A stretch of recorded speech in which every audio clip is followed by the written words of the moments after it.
अध्यात्म विज्ञान शाला उपकेंद्र नजीबाबाद, जिला बिजनौर, उत्तर प्रदेश के संचालक श्री अजय गुप्ता हमारे सम्मुख है। अध्यात्म विज्ञान के एक चतुर्दिवसीय अनुष्ठान के निमित्त से अध्यात्म विश्व विज्ञान यूट्यूब चैनल नजीबाबाद आया हुआ है और कार्य गौरव इस शीर्षक से अजय गुप्ता जी का हम साक्षात्कार अपने प्रिय अध्यात्म विज्ञानी जनों के लिए प्रस्तुत कर रहे हैं।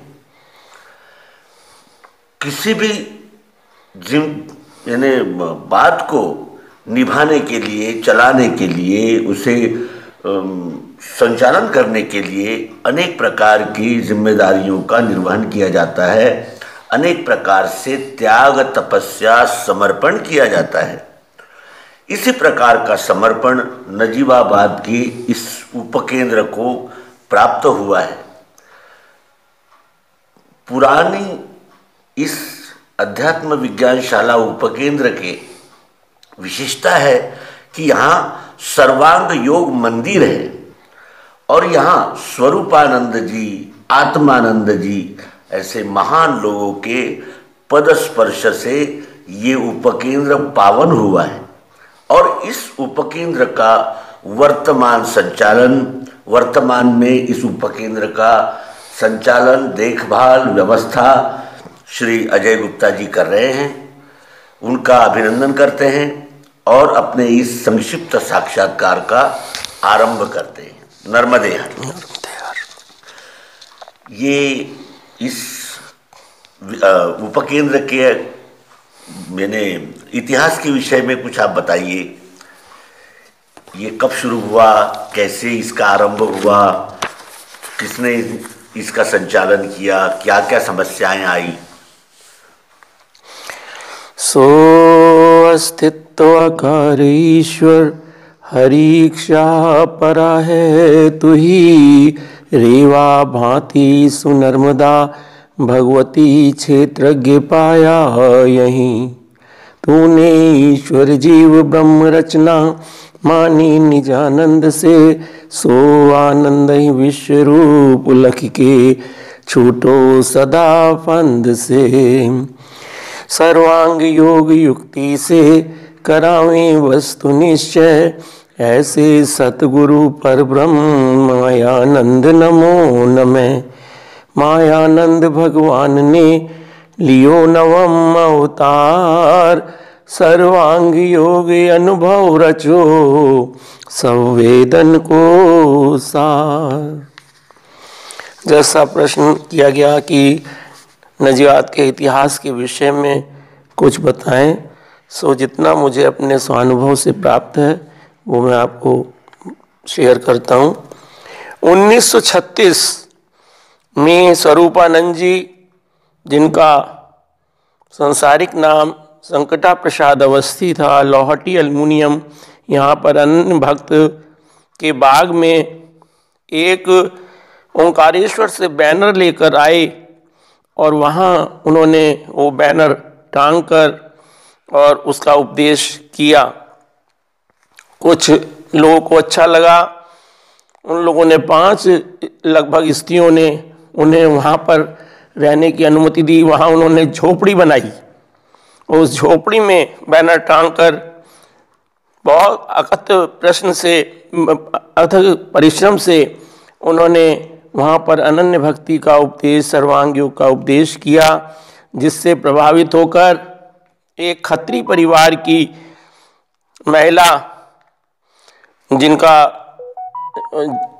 नाम कृपा देवी था, उन्होंने स्वरूपानंद जी को लगभग ये नजीबाबाद के मुख्य स्थान, बहुत ही सुंदर स्थान पर 200 गज का ये हमें शाला, विज्ञान शाला के नाम से जो आज प्रसिद्ध है, वो हमें उन्होंने दान में दी स्वरूपानंद जी को, जिन्होंने अपने बहुत ही अथक प्रयास से बहुत भव्य सुंदर मंदिर, जो कि वहाँ ओंकारेश्वर के जो 8 पत्थर लगे थे, उसके बाद सर्वप्रथम नजीबाबाद में ये पत्थर लगे और उस मंदिर को मंदिर का ही रूप देकर उन्होंने उसका नाम पहली बार सर्वांग योग मंदिर रखा। ये एक ऐतिहासिक प्लेस है। इसके बाद उनके देह परिवर्तन के बाद मायानंद चैतन्य जी के बेटे जो कि द्वितीय संचालक हुए आनंद चैतन्य जी, उन्होंने मायानंद चैतन्य जी के भाई के साले आत्मानंद जी को सन 1954 में विज्ञानशाला में बैठाया और अपने आप नजीबाबाद आकर उनका हस्तलिखित रजिस्टर भी में साइन करके उन्हें यहाँ पर बैठा के गए। उन्होंने भी अपने विज्ञान से विज्ञानशाला की देखरेख प्रचार प्रसार किया। उन्हीं के समय से विज्ञानशाला में मेरा अजय कुमार गुप्ता जी का आना हुआ और अनन्य भक्त रहे। फिर उनका आत्मानंद जी के बाद जो यहाँ के वरिष्ठ व्यक्ति थे ओम प्रकाश जी के और मेरी सहमति से प्रधानाचार्य हरस्वरूप जी को संचालक बनाया गया। उनका कार्यकाल भी बहुत ही सुचारू रूप से चला। हम दोनों जने ने विज्ञान के प्रकाश के लिए नेटौर, बिजनौर इत्यादि स्थानों पर जाकर प्रचार प्रसार किया, जहाँ पर 2 जगह ज़मीनें भी खरीदी गईं, लेकिन हम लोगों का कुछ दुर्भाग्य रहा कि वो ज़मीनें धीरे धीरे वो बेच दी गईं और वहाँ पर विज्ञानशाला का निर्माण न हो सका। फिर उसके बाद उनके देह परिवर्तन के बाद कोई भी इतना योग्य व्यक्ति जो सर्वांग योग को समझ रहा हो ऐसा नहीं प्रतीत होता था। उन्हीं के साथ के श्यामलाल शर्मा बहुत योग्य व्यक्ति थे। उन्होंने इस विज्ञानशाला का कार्यभार उन्हें ही सौंपा गया और उनकी पत्नी और बेटी 2 और उनके साथ में यहाँ रहते थे, जिनका इस सर्वांग योग से लेना देना मतलब नहीं था। उन्होंने यहाँ विज्ञानशाला में कुछ प्रतिमा वगैरह रखी। जीवनानंद जी के माध्यम से कहा गया कि ये लोग बाद में परेशानी ना खड़ी हो जाए, इसलिए उन्हें कुछ कारणोंवश यहाँ से, जबकि श्यामलाल जी विद्वान व्यक्ति थे हैं और उन्हीं के सानिध्य में सबसे पहले गीता के 18 अध्याय का 1 महीने तक का मैंने उनसे पाठन किया और उनको मोहवश कह लीजिए, कैसे भी वो इस विज्ञानशाला को ही अपना एक घर बनाना चाहते थे, जिससे कि वो उन्हें ना वो किया जाए। परिस्थितिवश उन्हें यहाँ से हम लोगों ने संचालन पद भी उनसे नहीं हटाया जा रहा था कि आप संचालक ही रहेंगे, लेकिन आप अपना जो 100 गज का अपना प्लाट पड़ा है वहाँ पर आप अपना निजी स्थान बनाएं और ये विज्ञानशाला का संचालन, लेकिन वो संचालन करने के नहीं करा उन्होंने। और उन्होंने एक और गुटबाजी बनाकर बहुत ब्राह्मणों को इकट्ठा करके इतनी गहराई में जाने का अर्थ क्या बेकार है। बस ये है कि उन्हें वहाँ से वो कर दिया गया।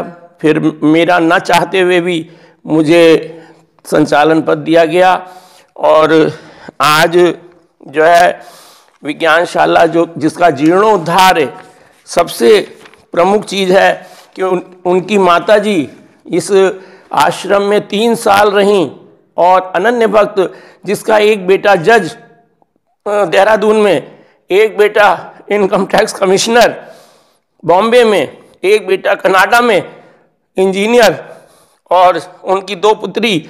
लेकिन हम लोगों का ही सौभाग्य था कि हमारे सानिध्य में वो 3 साल और उन्होंने अपना कमरा बनवाया, जो कि जो केंद्रीय संचालक महोदय जी हैं उनका ही कमरा रहेगा, ऐसा कहकर उन्होंने एक कमरा बनवाया और उसमें जो है वो 3 साल रहीं। उनकी मृत्यु के बाद उनके बेटे आए और उन्होंने जो है यहाँ का जीर्णोद्धार करने की अपने व्यक्त की अपनी अभिलाषा। आज ये विज्ञानशाला बहुत ही सुंदर ढंग से, आधुनिक ढंग से बनाकर बनकर तैयार है। हॉल भी, उसमें संचालन का कमरा भी, सर्वांग योग मंदिर भी, रसोई भी, बरांडा भी, और ऊपर भी 2 कमरों का एक वो बना हुआ है फ्लैट, जिसमें एक सेवक रहता है। ऐसे करके ये हमारे लिए बहुत ही सौभाग्य का विषय है कि ऐसे ही और सम्मेलन हमेशा 37 साल से यहाँ पर होता चला आ रहा है। और जीवनानंद जी ने इसके कार्यभार में बहुत ही प्रशंसनीय काम किया है, जिन्होंने हमें समय समय पर हमें बताते हुए इस आश्रम का उद्धार और हम लोगों की भी स्थिति का उन्होंने प्रोत्साहन दिया, प्रगति की। और यहाँ पर ये विज्ञान, इसकी जो संचालिका आज अध्यक्षा हैं वो डॉक्टर मीरा गुप्ता जी हैं, जो कि योग वशिष्ठ, संस्कृत और फिलॉसफी में पीएचडी कर रखी है। और कल उनका भी वो हुआ, इंटरव्यू हुआ, और यहाँ का कार्य सुचारू रूप से चल रहा है। ऐसे ही सभी विज्ञानशालाओं का कार्य सुचारू रूप से चले। इन्हीं बातों से मैं अपनी वाणी को विराम देता हूँ। नर्मदे हर। स्वामी श्री जीवनानंद जी चैतन्य, इनका आपसे परिचय कैसे हुआ और इनके सहवास का आपको लाभ कैसे मिला? सर्वप्रथम हम जब यहाँ पर आए तो विज्ञानशाला का दरवाज़ा खोला, देखा अंधेरा ही अंधेरा हो रहा था। मैंने सोचा शायद ये कोई भौतिक शास्त्र का विज्ञान होगा। फिर हमारे घर के पास में मध्य प्रदेश में ही जो अध्यात्म आनंदपुर आश्रम है, उसमें मैं 9 साल से वहीं जाया करता था। वहाँ पर मम्मी की सहेली थी, कहने लगी कि आप, मैंने कहा धरती का स्वर्ग दिखाने हम आपको ले जाना चाहते हैं। वो कहने लगे कि ठीक है, पहले आप एक नजीवाद में ही आश्रम है, आप वहाँ पे चलें। तो शाम को पानी बरस रहा था, लेकिन कुछ उत्सुकता ज़्यादा थी, लेकिन मैं उस पानी बरसते में भी हम उनको लेकर विज्ञानशाला में आए। यहाँ स्वामी आत्मानंद जी खाना बना रहे थे और उन्होंने मुझे एक दिए की बत्ती में सर्वप्रथम एक पटरे पे बैठकर सर्वांग योग का मुझे उपदेश किया। इतना कुछ तो नहीं समझ में आया, बस ये समझ में आया कि ये कोई विशेष चीज़ है। और उसके बाद मैं यहाँ पर उत्सुकता तो बढ़ गई थी जानने की, क्या है, क्या कहाँ है, कैसा है। तो उसके बाद हम जुलाई में आए थे और जुलाई के बाद हम अक्टूबर में हम यहाँ से बिना घर वालों की राय के हम सीधे ओंकारेश्वर पहुँचे। और ओंकारेश्वर में जीवनानंद जी से मुलाकात हुई, जहाँ मुझे इस सर्वांग योग का विशेष अनुभव प्राप्त हुआ। 3 दिवसीय सम्मेलन था, उसमें स्वामी जी ने भी बहुत मेरे ऊपर ध्यान दिया। और उन्हीं के साथ हम जबलपुर होते हुए इलाहाबाद जाना था, उनका सानिध्य प्राप्त हुआ ट्रेन में भी। और हर छोटी छोटी बात पर, जैसे मेरी आदत थी कि संतों का साथ है, चलो कभी मूंगफली ले आए, कभी केले ले आए, कभी कुछ ले आए ट्रेन में। कहने लगे अजय, इस लाइन पे आकर छलदम कपट पाखंड छोड़कर और बहुत ही अपने जीवन को कम से कम में गुजारा करके और इस विश्व कल्याण में लगना, यही एक यहाँ का उद्देश्य है। तो मुझे बहुत अच्छा लगा कि जो भी हमारी आवश्यकताएं हैं अपने पुरता वो बहुत कम होनी चाहिए, जिससे कि हम, वही स्वामी जी कहते थे कि वही राजा है। ये नहीं हम आवश्यकताएं अपनी बहुत ज़्यादा बढ़ा लें और वो राजा कहलाता है। जब हमारी आवश्यकताएं बहुत निमित्त होंगी तो हम सब आनंद में देखेंगे और विश्व कल्याण में लगेंगे। ऐसे उनकी तो स्मरण इतने हैं कि बताना भी ऐसा लगता है कि क्या क्या बताया जाए। हर बात में उनका एक ज्ञान से परिपूर्ण, और मुझे तो अब ये लगता है कि उनकी एक दृष्टि भी इतनी दिव्य थी कि वो समझ जाते थे कि ये भक्त मेरा जो है आगे चलकर कुछ अच्छा काम करने वाला है, इसलिए उसको हमेशा प्रोत्साहन देते थे। मुझे विज्ञान आचार्य की भी विज्ञान रत्न की डिग्री दी, मैं उस लायक नहीं था, लेकिन उन्होंने शायद इसीलिए कि 100 में 100 नंबर विज्ञानशाला नजीवात के हिसाब से हम आपको देते हैं, और मुझे ये लगा कि मुझे 100 में 100 नंबर के लायक भी नहीं हूँ मैं, लेकिन 100 में 100 देकर और विज्ञानशाला आचार्य विज्ञानशाला रत्न की भी डिग्री प्राप्त करी, और इस माध्यम से कुछ पढ़ाई भी हुई। और सौभाग्य का विषय यह है कि मुझे अब ऐसा लगता है वाकई में अभी 12 जनवरी को पत्नी का देह परिवर्तन भी हुआ, तो मुझे जैसे अंदर से परेशानी होनी चाहिए मुझे ना होकर अपनी व्यवस्था को मैंने 3-4 महीने से ही संभालने की कोशिश की थी, जिससे मुझे कोई भी जो एक जीवन साथी होता है उसका थोड़ा बहुत जितना हमारा ज्ञान रहता है, जितना हमारा मोह रहता है, उसके हिसाब से थोड़ा परेशानी होती है। लेकिन जैसे समाज में हम देखते हैं कि लोग बहुत ज़्यादा परेशान होते हैं, वो स्थिति केवल एक ज्ञान के माध्यम से ही नहीं आती है, नहीं तो ये जो जीव है ये परेशान होता रहता है। क्या होगा, केवल अपने स्वार्थ के कारण परेशान होता है। मेरी जीवन लीला कैसे चलेगी। नर्मदे हर। कितने सम्मेलन हुए और उन सम्मेलनों का क्या अनुभव रहा? जब यहाँ पर हम आए तो यहाँ पर कोई भी सम्मेलन नहीं होता था, केवल सुबह से शाम तक आत्मानंद जी रहते थे, शाम को स्त्रियाँ आती थीं और वहाँ पर जो है बस केवल सर्वांग योग आत्मानंद जी बोल देते थे। बाद में वो लोग अपने ढोलक से जो है वो करती थी, भजन करती थी। मुझे तो सवेरे रोजाना 1-2 घंटा अपना सत्संग का ध्यान रहता था। जहाँ मैं पहले जाता था, मैंने सुबह का सत्संग यहाँ चालू किया। जब वहाँ स्वामी जी के पास गए, जीवनानंद जी के पास, तो उन्होंने कहा कि मैंने कहा कि आप सम्मेलन जब पूरे भारत में जाते हैं तो नजीवात का तो सबसे पुराना आश्रम है, वहाँ पर आप अवश्य इस बार आएँ। उनके कहने से वो उसी साल से 37 साल हो गए, 37वां सम्मेलन हो चुका है ये। तो 37वें सम्मेलन से यहाँ पर जीवनानंद जी ने आना शुरू किया और हर सम्मेलन एक विशेष यादगार के रूप में मनाया जाता है, और जिसमें कि जो लोग यहाँ से कुछ यहाँ के भक्त भी अनन्य जगह पर बैठने लगे थे, वो भी इस आश्रम से ही जुड़ गए। और यहाँ पर बहुत ही अच्छा, इतना जीवनानंद जी के समय में आश्रम भी पूरा भर जाता था, जगह नहीं रहती थी, इतने लोग आते थे कि कुछ बहुत ही सुंदर सत्संग होता था। इस तरीके से 37 साल से ये चल रहा है। उसके बाद उमाशंकर जी ने भी इसकी बागडोर संभाली, और वो भी बहुत ही अनन्य भक्त और बहुत ही हमारे पूजनीय स्वामी जी जो कि संचालन कर रहे हैं आज पूरे भारत में।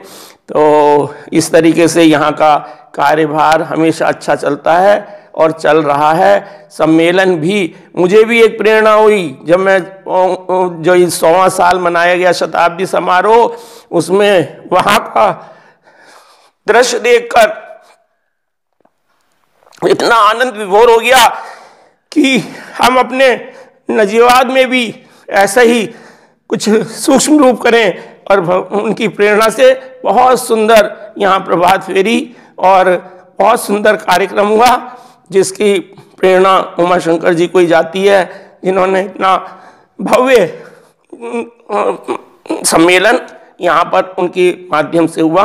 और उसके बाद जो शताब्दी समारोह का आखिरी अंत भी किया गया, वो भी हमने यहाँ पर मनाया। दोनों चीज़ में भी अब ये हमारी पत्नी का वो होने के बाद भी 4 दिवसीय ये स्वामी जी, गुरु जी, स्वानंद जी महाराज जी से मेरा फ़ोन पर ही बात होती रहती थी, जबकि वो यहाँ पर आ चुके थे, पहले भी आए हैं स्वामी जी के साथ। लेकिन उनका आगमन और मैंने 4 दिवसीय में भी ज़्यादा से ज़्यादा इनका सानिध्य प्राप्त करने की कोशिश करी। इनसे भी कुछ ना कुछ मैंने प्राप्त किया है, जिसे अपने जीवन में अवश्य उतारूंगा। तो इस विज्ञानशाला के प्रथम संचालक श्री आत्मानंद जी की कुछ संस्मृतियाँ आपके जहन में होगी, वो भी हमसे आप शेयर करें। उनके जीवन से आपने क्या देखा उनके जीवन में? आत्मानंद जी, मायानंद चैतन्य जी के बाद या हमारे संचालकों के बाद, जिनका नाम अभी हमारे संचालकों में तो नहीं आता है, लेकिन वो संचालक से कम नहीं थे, उनके भाई के साले थे जो यहाँ पर रहे 2 साल। ये विज्ञानशाला ओंकारेश्वर में झोपड़ी में रहे, जो कि झोपड़ी भी बह जाती थी। जैसे भगवान के समय में 2-3 बार झोपड़ी बह गई, कुछ नहीं होता था वहाँ पर, और केवल वो झोपड़ी जो नाम था वो भी बह जाती थी, और उसमें भी भिक्षुक वृत्ति की तरह से वो रहे। और कहते थे, अजय वहाँ पर हमें दूध तो छोड़ो, हमें चाय भी नहीं मिलती थी, और हम जो है लकड़ी के लट्ठे वगैरह जो बहते रहते थे उसमें तैर तैर के जाके उन्हें इकट्ठा करते थे, और आश्रम के चारों तरफ वो लकड़ी के गट्ठे लगा लेते थे, और उसी से ही हमारा पूरा साल भर का वो चलता था। और जो भी खाना भिक्षुक वृत्ति से हम ले आते थे, उसी को पर खाना खाकर, नींबू के पेड़ लगे हुए थे, वो आज भी हमने भी देखे थे। हम भी 2 टोकरे नींबू के पेड़, 2 टोकरे तोड़ लिए नींबू। स्वामी से कहा, स्वामी जी इनका क्या करें? कहने बाजार में बेच आओ भाई। और वहाँ बेचने गए तो 1 रुपए के 10 नींबू के हिसाब से उसने मुझसे लिए, और जबकि यहाँ पर नींबू का भाव बहुत महंगा था। मैंने कहा देखो वहाँ पर क्या भगवान की लीला है, इतने नींबू और इतने सुंदर नींबू के, मैंने कहा इतना हाथ वाथ भी हो गए थे कांटों से, लेकिन वो नींबू बेच के आए। अच्छा लगता है, भगवान का कार्य है, बेकार न जाए। हर चीज़ भगवान ने तो इतना अच्छा उपदेश कर दिया है कि मिठास सब में भरी हुई है। हर चीज़ में जो हमारे सोचते हैं ये हमारे लिए बेकार है, उसमें भी मिठास है। यही आत्मा है। मिठास की वजह से ही हम स्कूटर चलाते हैं, खराब हो गया, जो कपड़ा हम घर में छू नहीं सकते, गंदा कपड़ा पड़ा है, उसे ही उठा के उससे साफ कर लेते हैं, वहाँ उसी में प्रियता दिखाई देती है। इस तरीके से आत्मानंद जी ने एक नर्मदा परिक्रमा भी भगवान के बाद, अगर शायद मुझे लगता है सतानंद जी ने भी करी थी गायत्री जी के साथ, और फिर आत्मानंद जी का भी नाम कहीं नहीं आता, लेकिन आत्मानंद जी ने भी परिक्रमा बिल्कुल भगवान की तरह से ही परिक्रमा करी। और बताते थे शमशान घाट में हम लकड़ियां जो बच जाती थीं उसी में हम खाना बना लेते थे, और उसी तरीके से रहे। और हमने कहा आपने शादी क्यों नहीं करी? कहने लगे मेरे गुण स्वभाव के अनुसार शादी लड़की नहीं मिली। तब हम समझ भी नहीं पाते थे ये गुण क्या होते हैं। अब समझ में आता है कि हमें गुण के अनुसार जो बताते हैं, सतोगुण है, रजोगुण है, तमोगुण है, जिसके साथ जैसे हमारा गुण है वो पहचान कर उसी के साथ अगर हमारी शादी होती है तो वो शादी जो है हाँ सफल हो जाती है। तो उन्हें ना मिलने के कारण एक कुरीति भी मैं संस्कार के लिए बताता हूँ। मैं समझता था कि जैसे ये बीड़ी पीते हैं या ऐसे करते, तो आत्मानंद जी भी बीड़ी पिया करते थे। तो मैंने उन्हें 6 महीने तक उनको गुरु के रूप में नहीं माना था, क्योंकि मैंने कहा ये तो सामाजिक कुरीति है और आप पीते हो समाज में, इसमें क्या वो जाएगा। तो कहने लगे कि अजय ये हम 12 भाई बहन थे, तो मेरी माँ अकेले काम नहीं कर पाती थी, वो अफीम लेके थोड़ा सा हम सब छोटे बच्चों को थोड़ा थोड़ा खिला दिया, जिससे कि वो सोते रहते थे, माँ अपना काम कर लेती थी। और फिर ओंकारेश्वर में रहने के लिए हम भी, हमारी दृष्टि जो है भौतिक ऊपर की दृष्टि होती है, हम उनको देखते हैं। बाद में हमने ये भी मन में सोच लिया कि दूधवारी गाय होती है तो उसको भी हम छोड़ते नहीं हैं, हाथ पैर बांध के उससे दूध लेते हैं। वही हमने आत्मानंद जी के समय में समझा कि हमें इनकी ऊपरी वेशभूषा या खान पान को न देखकर इनसे जो इनके अंदर अमृत भरा हुआ है, सर्वांग योग विज्ञान का, वो हमें लेना है। वही लेकर बाद में ऐसी स्थिति आई, हम उनके लिए बीड़ी के बंडल लेके आया करते थे कि क्योंकि उनकी आदत थी। लेकिन उनसे भी बहुत कुछ सीखने को मिला है। इतना सीखा है कि वाकई में एक निरीक्ष पुरुष किस तरह से रहता है, और यहाँ पर एक एक चीज़ भी, एक कण भी उन्होंने खराब नहीं किया है खाने का।